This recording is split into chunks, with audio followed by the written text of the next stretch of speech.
السلام علیکم۔ سورہ الانعام پہ ہم لوگ ایک ڈسکشن کر رہے ہیں اور ہم لوگوں نے اب تک آیت نمبر 74 تک اس کو پڑھا اور سمجھا ہے پچھلی کلاسز میں۔ تو پچھلی بار جو ہم نے آیتیں پڑھیں وہ 68 سے تھیں اور 74 تک ہم نے ان کو پڑھا تھا۔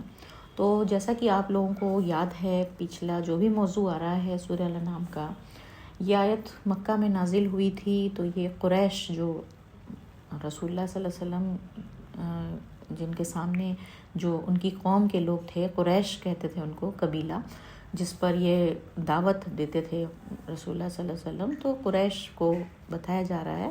یہ جو قریش تھے یہ مکہ کے متولی تھے، یعنی کہ مکہ میں جو کعبہ ہے اس کے متولی تھے، اس کے انچارج تھے۔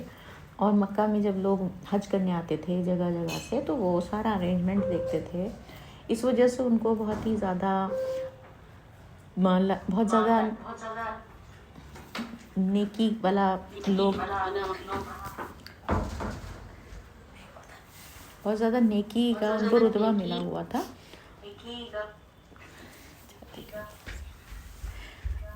تو ان کے بارے میں لوگ اچھا سوچتے تھے کہ یہ کعبہ کے انچارج ہیں تو ہمارے کوئی نیک ریلیجس لوگ ہیں، ایسی ان کی امیج تھی قریش کی۔ اور وہ بھی اپنے آپ کو بہت ہی تکبر میں مانتے تھے کہ ہم قریش ہیں، ہم بہت بڑا کام کر رہے ہیں، نیک کام کر رہے ہیں، اور ہم حضرت ابراہیم کے کیا بولتے ہیں اس کو، سکسیسر بھی ہیں، ان کے ونشج بھی ہیں۔ تو وہ حضرت ابراہیم علیہ السلام کو اپنا وہ مانتے تھے نبی، اور وہ سارا جو دین وہ فالو کرتے تھے، جو بھی انہوں نے اپنا دین بنا رکھا تھا اس میں آپ کو معلوم ہی ہوگا اس وقت کعبے میں بہت سارے بت تھے، 360 بت رہتے تھے، ہر کوئی اپنے اپنے بت کی پوجا کرتا تھا۔ تو پوری طرح سے شرک کا غلبہ تھا اور حضرت ابراہیم کے اصلی دین کو وہ لوگ بھول چکے تھے۔ تو یہ سارا ماحول تھا اس وقت پہ یہ آیتیں نازل ہوتی ہیں پیغمبر صلی اللہ علیہ وسلم پر۔ تو ان کو جس طرح سے یہ صورت شروع سے اب تک بتا رہی ہے، پہلے تو قریش کو یہ بتایا جا رہا ہے کہ دیکھو تم ایک اللہ کو مانو، صرف ایک ہی خدا ہے، شرک مت کرو۔ پھر اس کی دلیلیں دی جا رہی ہیں۔ پہلا تو یہ بتایا گیا کہ تم اپنے چاروں طرف کے نیچر کو دیکھو، پرندوں کو دیکھو، جانوروں کو دیکھو، تمام کائنات کو دیکھو، اور تم اس کو دیکھ کر یہی پا سکو گے کہ ان سب کا ایک ہی خدا ہے، ایک ہی خدا جس نے سب کچھ بنایا ہے۔ اور ان سب چیزوں میں تم اس خدا کی کاریگری دیکھ سکتے ہو، اس خدا کی بڑائی دیکھ سکتے ہو۔ جھلک نہیں کہوں گی میں، جیسا کہ صوفیہ لوگ بولتے ہیں نا، خدا کی جھلک نہیں دکھتی ہمیں چیزوں میں، ہمیں خدا کی کاریگری دکھتی ہے، ہم خدا کی تعریف کو پا سکتے ہیں کہ خدا کیسا ہوگا جب ہم سب کچھ دیکھتے ہیں۔ تو یہ بات بتائی جا رہی تھی کہ پیغمبر سے کہا جا رہا تھا کہ ان سے ایسا کہو کہ یہ سب چیزیں دیکھیں، کیا انہیں سمجھ میں نہیں آتا خدا کیسا ہوگا۔ پھر یہ بتایا جا رہا تھا کہ خدا اتنا زیادہ پاورفل ہے، اتنی نالج ہے اس کے پاس، ان سین باتوں کو بھی جانتا ہے، سین باتوں کو بھی جانتا ہے، کہ وہ اگر زمین میں کوئی بیج بھی کہیں گرا ہے تو اسے معلوم ہے کہ اس میں سے درخت کون سا بیج بنے گا اور کس بیج میں سے کیا نکلے گا، وہ سب اس کی ہی پلاننگ سے ہے۔ تو ہر چیز کو اس نے بہت ہی پلانڈ وے میں بنایا ہے۔ وہ خدا کی ان کو صفات بتائی جا رہی تھی۔ پھر اس کے بعد دھیرے دھیرے انہیں یہ بھی بتایا گیا کہ دیکھو تم سب کے دل میں ایک خدا کا ہی کانسیپٹ بسا ہوا ہے، تم سب اندر سے وہی چیز سمجھتے ہو، تمہارا جو نیچر ہے، تمہاری جو فطرت ہے وہ یہی مانتی ہے کہ خدا ایک ہے۔ کیونکہ جب تم کسی پریشانی میں آتے ہو، کسی تکلیف میں گر جاتے ہو تو تم پھر ایک ہی خدا کو پکارنے لگتے ہو، تم تب بھول جاتے ہو سارے دیوی دیوتاؤں کو یا کسی بھی چیز کو، تم سب پھر خدا کو ہی پکارنے لگتے ہو، ہے نا۔ تو یہ اس کا مطلب تمہارے اپنے ہی دل میں ہے ایک خدا کا تصور۔ اور پھر اس کے لیے بھی یہ بھی بات خود اللہ تعالیٰ نے رسول اللہ کے ذریعے بتائی کہ جب اس طرح کی تمہارے اوپر بار بار مصیبتیں آتی ہیں تو وہ بھی اللہ تعالیٰ اسی لیے بھیجتا ہے تاکہ تم اپنے اس اندر کی فطرت کو پہچانو اور جان پاؤ کہ ایک خدا کی طرف مجھے مڑنا ہے اور میں اپنی غلطی کو مان پاؤں۔ تو یہ ساری چیزیں دلیل پہ دلیل اللہ تعالیٰ پیغمبر کے ذریعے انہیں بتائے جا رہے تھے۔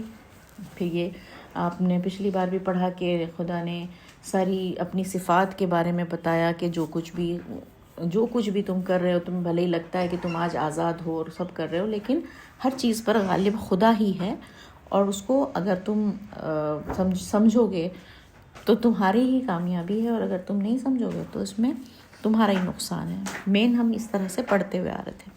پھر ہم یہاں تک پہنچے کہ جب تم اس طرح کی اللہ تعالیٰ پیغمبر صلی اللہ علیہ وسلم کو جیسے کہ ہدایت دے رہے تھے کہ اور ان سے یہ بھی کہو اور ان سے یہ بھی کہو، تو بہت ساری باتیں اللہ تعالیٰ لگاتار قرآن میں اس سورہ میں بتائے جا رہے ہیں کہ یہ بھی کہو یہ بھی کہو. تو مطلب طرح طرح سے پیغام کو دینے کی بات اللہ تعالیٰ نے یہاں کہی.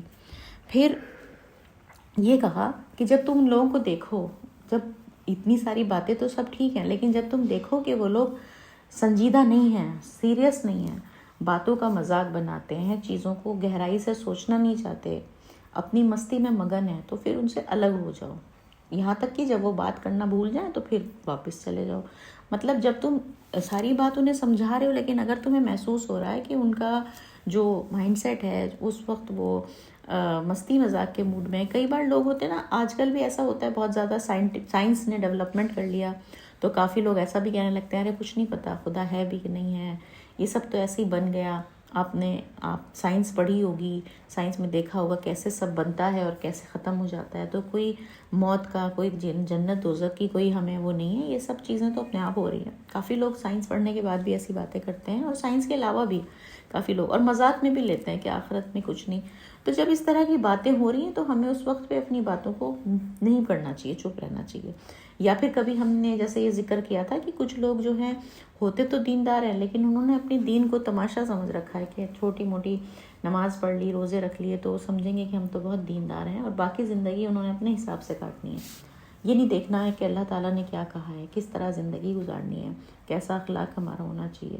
اپنے آپ کو نہیں بدلنا ہے. اگر وہ ایسا زندگی میں دین کو اپنائی کر رہے ہیں اور خوش ہیں اس طرح کی زندگی میں، تو جب وہ اس طرح کی باتیں کرتے ہیں تب ان سے بھی بچنا ہے. حالانکہ دائی کا کام یہ ہے، پیغمبر صلی اللہ علیہ وسلم دائی تھے اور ہم بھی سب مسلمان ہونے کے ناطے دائی ہیں. تو دائی کا کام یہ ہے کہ وہ اپنے اللہ تعالیٰ کے پیغام کو پہنچائیں، نصیحت دیں، قرآن کے ذریعے نصیحت دیں.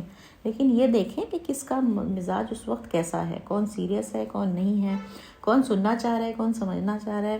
جہاں موقع ملے تھوڑی سی بات کہہ دیں سمجھداری کے ساتھ، لیکن کسی سے بحث کرنا، کسی کو بار بار بتانے کی کوشش کرنا، اس کے اندر یہ پیدا کر دیتا ہے کہ وہ آپ کی بات سے چڑنے لگتا ہے. ایسا ہو جاتا ہے کئی بار.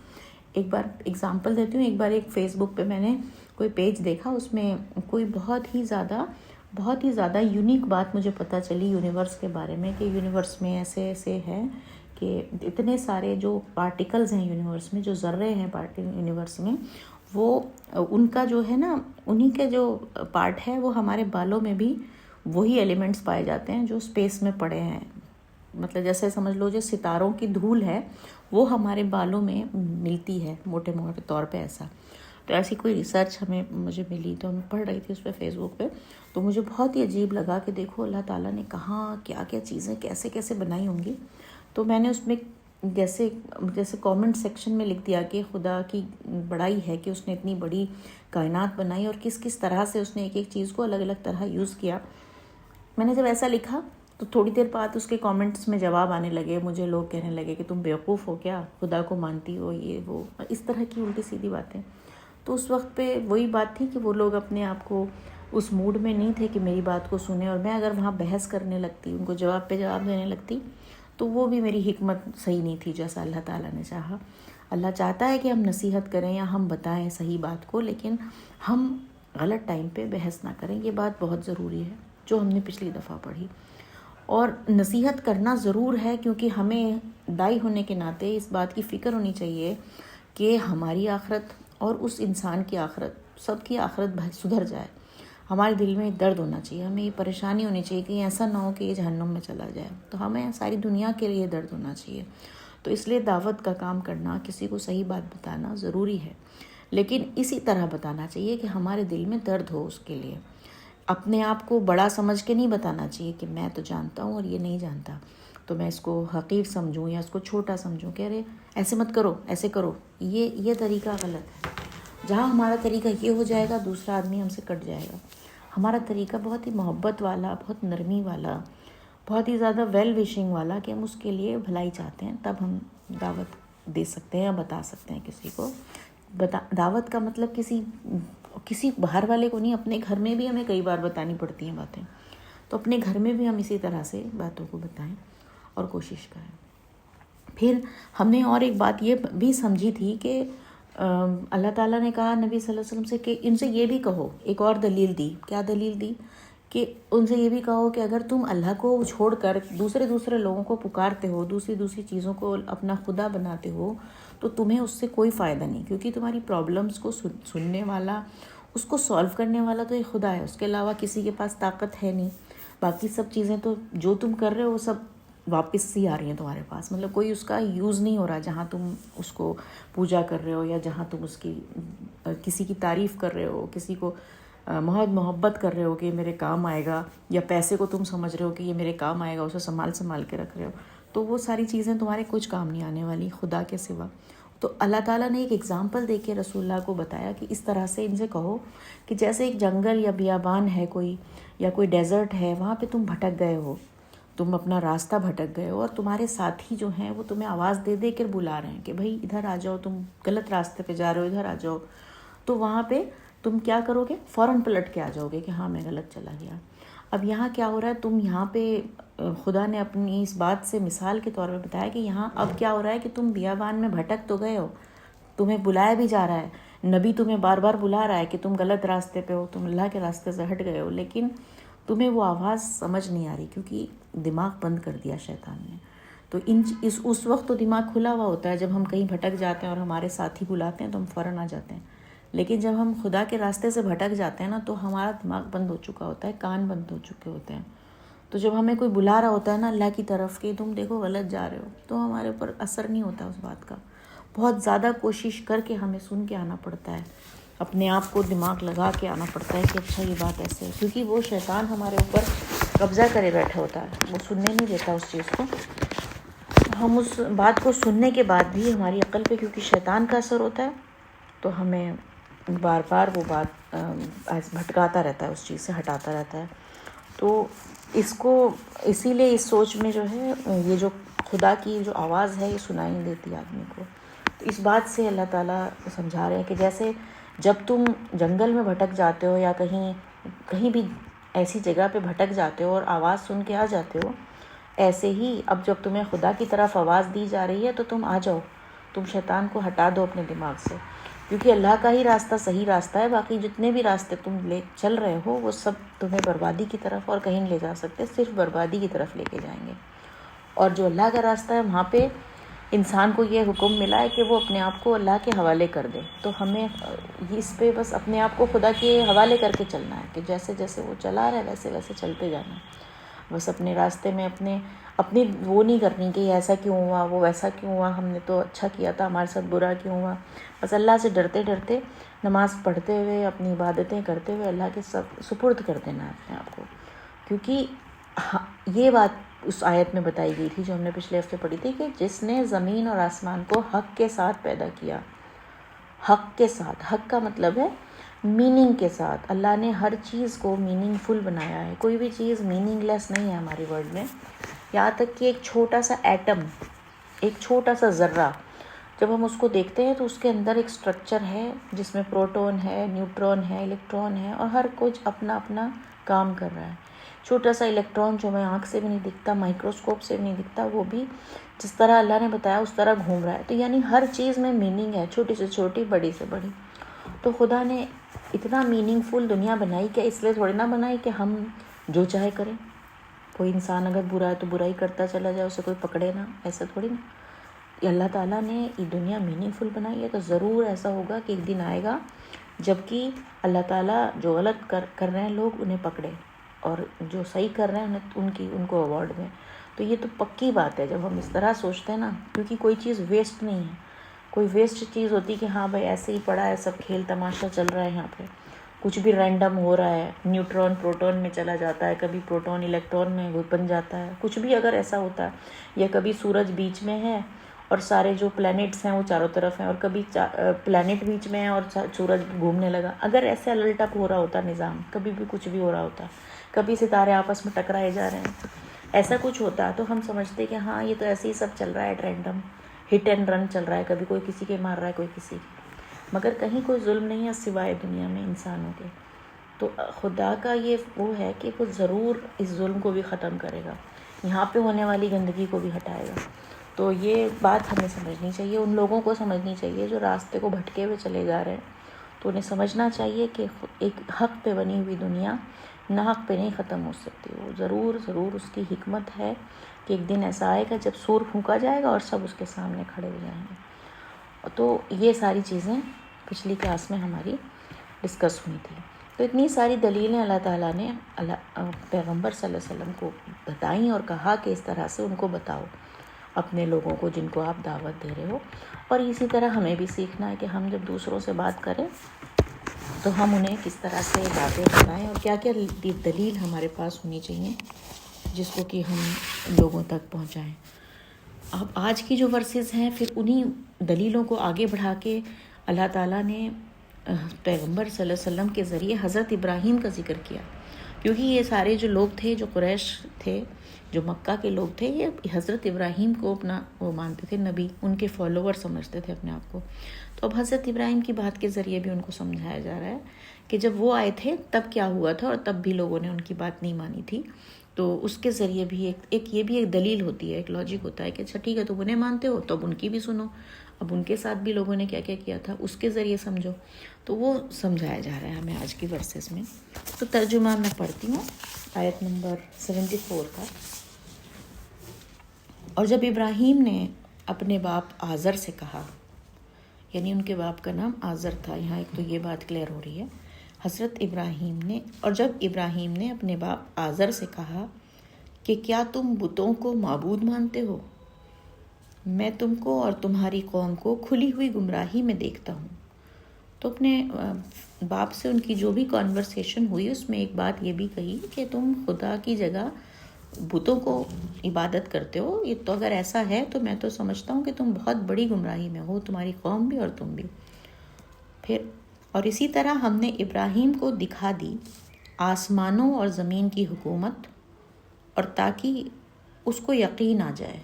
تو حضرت ابراہیم علیہ السلام، ان کی کہانی یہ یہاں بیان ہوئی ہے۔ وہ اصل کہانی یہ تھی کہ وہ بہت زیادہ حق کی تلاش میں رہتے تھے، انہیں لگتا تھا کہ نہیں خدا یہ ہو نہیں سکتے، جو یہ بت ہیں یہ سب خدا نہیں ہو سکتے، ان کے اندر تو کوئی طاقت نہیں ہے۔ حالانکہ اس وقت جب وہ پیدا ہوئے عراق میں، تو وہاں عراق میں بہت زیادہ بت پرستی تھی، بہت سارے بت ہوتے تھے، ان کی پوجا ہوتی تھی ان کے گھر میں، آس پاس، ہر جگہ۔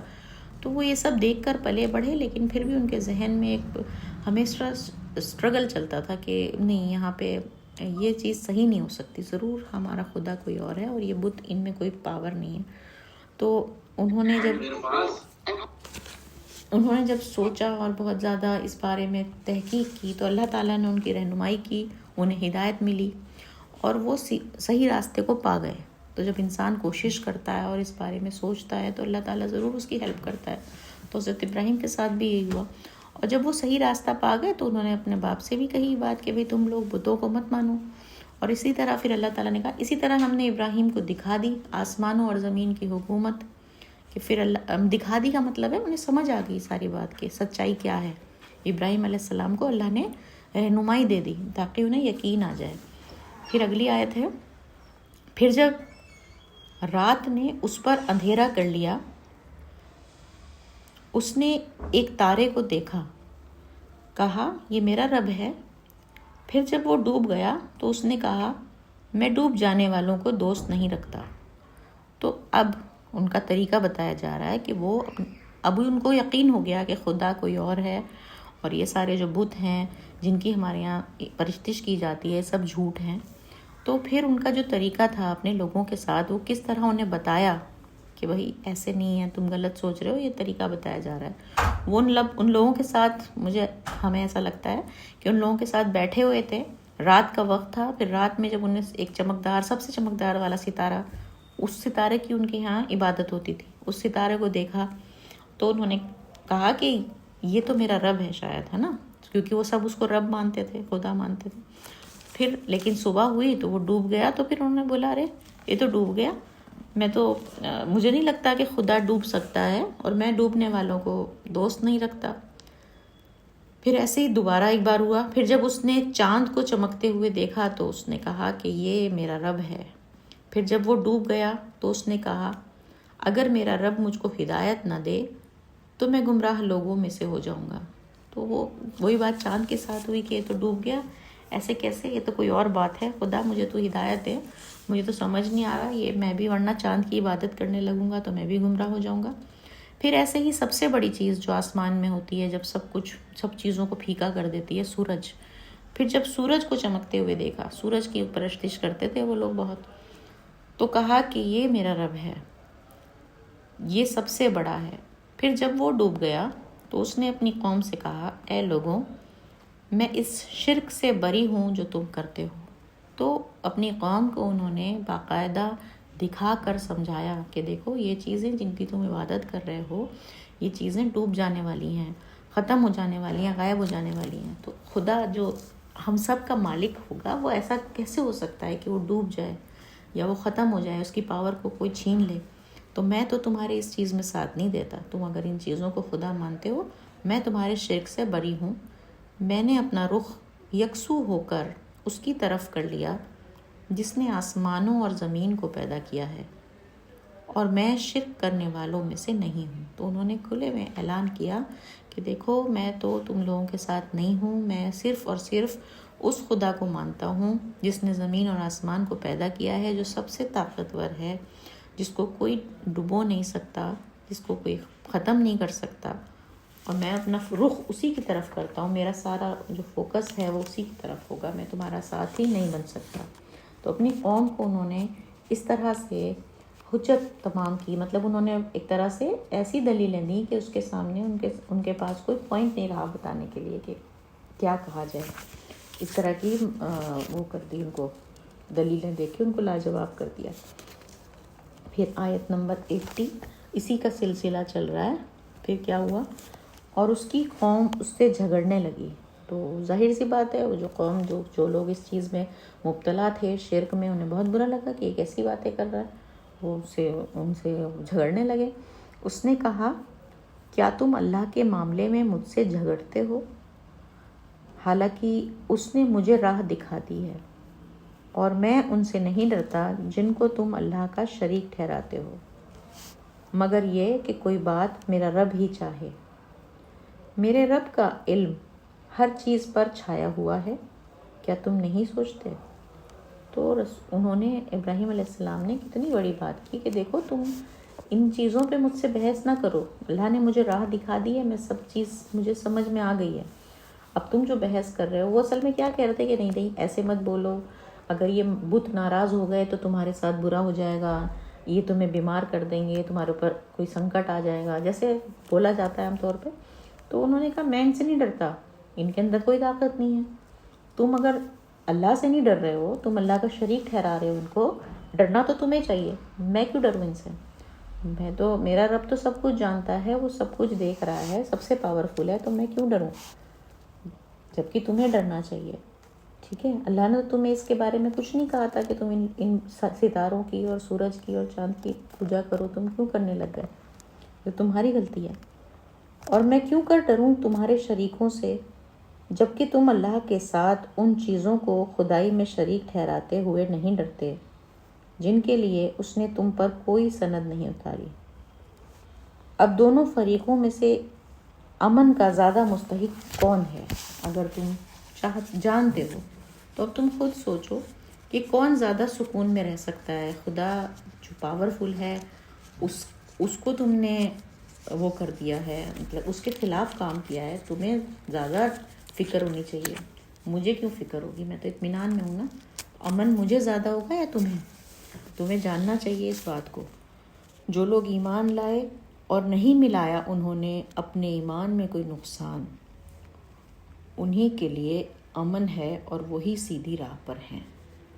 تو امن جو ہے یعنی کہ سکون دل کا، وہ کس کے لیے ہے؟ کہ جس کا ایمان ہو۔ دیکھو ایمان تو ہم سب لائے ہیں، اللہ کا شکر ہے، ہم سب اللہ کو مانتے ہیں، ایسے کسی بت والے شرک میں ہم سب مبتلا نہیں ہیں۔ تو جو لوگ ایمان لائے اور نہیں ملایا انہوں نے اپنے ایمان میں کوئی نقصان، تو ساتھ میں یہ بھی کہا جا رہا ہے کہ ایمان میں نقصان نہیں ملانا، یعنی کہ ایمان میں نقصان بھی ہوتا ہے۔ وہ کیا ہوتا ہے کہ جب ہمارا فوکس خدا سے ہٹ کر اور چیزوں میں لگ جاتا ہے تو ہمارے ایمان میں نقصان ہو جاتا ہے۔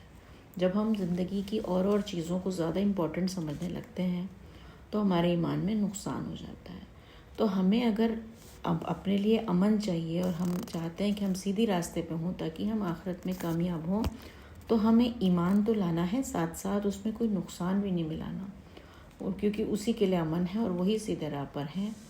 یہ ہے ہماری دلیل جو ہم نے ابراہیم کو اس کی قوم کے مقابلے میں دی۔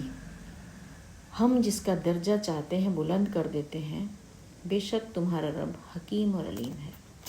تو اللہ تعالیٰ فرما رہے ہیں پیغمبر صلی اللہ علیہ وسلم سے کہ دیکھو ایسی دلیل ہم نے ابراہیم کو دی تھی اس کی قوم کے لیے۔ تو کیسی دلیل تھی وہ کہ انہوں نے چاند تاروں کو دکھا کر سمجھایا تھا لوگوں کو کہ دیکھو یہ سب چیزیں خدا نہیں ہیں، ان کی خدائی نہیں ہے، ان کے اندر کوئی طاقت نہیں ہے ان کے اندر۔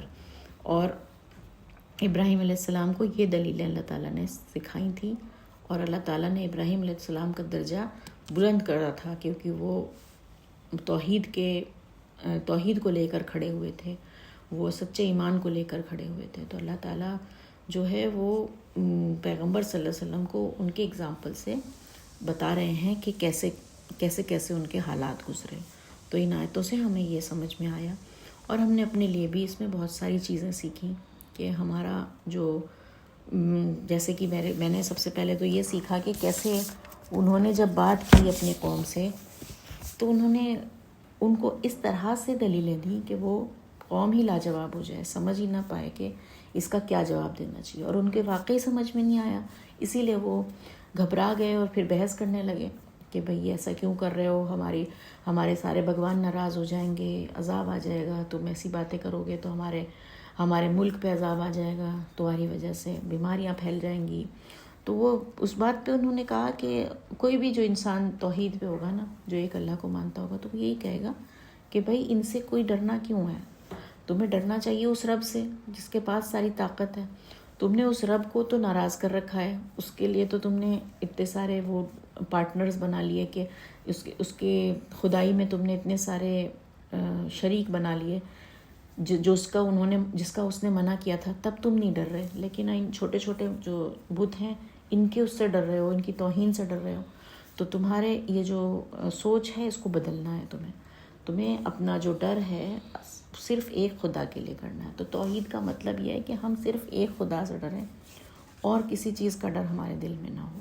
تو ہمارا ایمان جو ہے، یہ بھی ہم نے سمجھا کہ ہمارا جو ایمان ہے اس میں اگر ہم نقصان ملاتے ہیں تو پھر ہمارا ایمان وہ خراب ہوتا چلا جاتا ہے۔ تو ایمان کو گھٹانا نہیں ہے، ایمان کو بڑھاتے رہنا ہے۔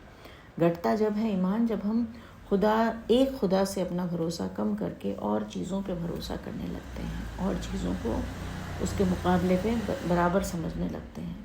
تو ہمیں بہت زیادہ اس بات میں محتاط رہنا ہے کہ ہمارا بھروسہ کس پہ ہے، کیا ہم اپنی اولاد پہ بھروسہ کر رہے ہیں، کیا ہم اپنی مال پہ بھروسہ کر رہے ہیں، کیا ہم اپنی ایجوکیشن پہ بھروسہ کر رہے ہیں، کیا ہم نے اپنے لیے بھروسہ بنا رکھا ہے زندگی کا۔ تو یہ چیز ہمیں بہت سوچنی ہے۔ اگر ہم ایسا کچھ بھی کر رہے ہیں تو اسے آج ہی چھوڑنا ہے، فوراً چھوڑنا ہے، توبہ کرنی ہے، کیونکہ ہمارا جو ایمان ہے وہ کم نہیں ہونا چاہیے۔ وہ اگر کم ہو گیا تو ہمارے لیے تباہی ہے۔ جو ہم نے کلمہ پڑھا ہے، جو ہم نے اللہ کو مانا ہے، وہ سب بیکار ہے۔ تو ایمان کو لگاتار بڑھاتے رہنا ہے، سوچتے رہنا ہے اس بارے میں کہ ہم صرف ایک خدا کو ہی اپنا سب کچھ مانیں، اپنی زندگی کا کنسرن مانیں، اسی کو فوکس بنائیں، تبھی ہمارے درجے بلند ہوں گے اللہ کی نظروں میں۔ تو یہ بات آج سمجھ میں آئی۔ تو ہم سورہ الانعام کے اس طرح سے کافی ساری ورسز کر چکے ہیں، 84 ورس تک آج ہم نے اس کی کری، اور انشاءاللہ اگلے ہفتے اس کو آگے کریں گے۔ تو میرے خیال سے اگر کوئی پوائنٹ ہو کسی کا تو وہ کہہ سکتے ہیں۔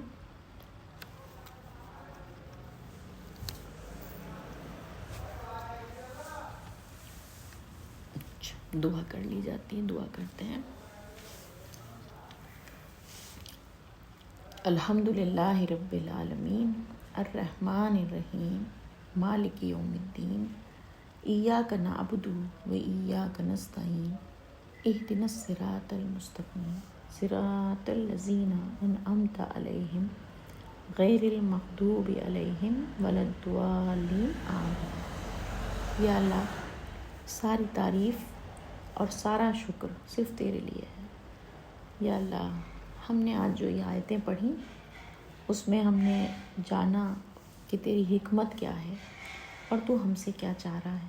اللہ تعالیٰ، یہ سب آیتیں بہت آسانی سے ہمارے دماغ میں آ گئیں، لیکن ہمارے عمل میں آسانی سے نہیں آ پاتی۔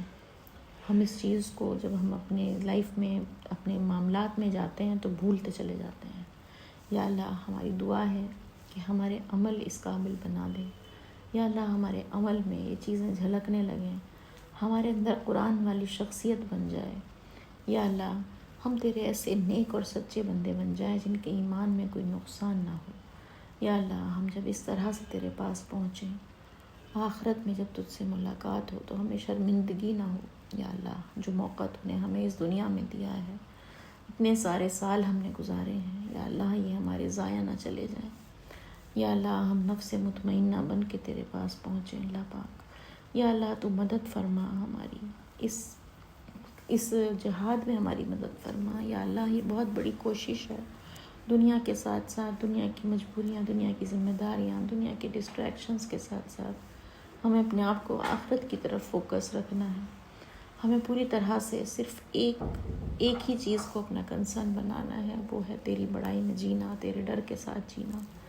اللہ، ہمیں ایسی زندگی عطا فرما۔ یا اللہ، ہمارا دل تیرے ڈر سے کبھی خالی نہ ہو۔ یا اللہ، ہماری زبان تیرے شکر سے کبھی خالی نہ ہو۔ اللہ، ہمارے دل میں کسی طرح کی کوئی کمپلین، کوئی شکایت نہ پیدا ہو، ہم کسی کے لیے بھی نگیٹو نہ ہوں۔ یا اللہ، بہت سی کمیاں بار بار ہمارے سامنے آتی ہیں، اللہ ہمارے ان کوششوں کو قبول کر لے اور ہمیں واقعی میں سنجیدگی دے دے کہ ہم اپنے آپ کو بدل سکیں، قرآن کے مطابق بنا سکیں۔ ربنا آتنا فی الدنیا حسنہ وفی الآخرۃ حسنہ وقنا عذاب النار۔ آمین۔ جزاک اللہ۔ آپ لوگوں کا وقت دینے کے لیے شکریہ۔ انشاءاللہ اگلے ہفتے پھر اس کو کنٹینیو کریں گے۔ السلام علیکم۔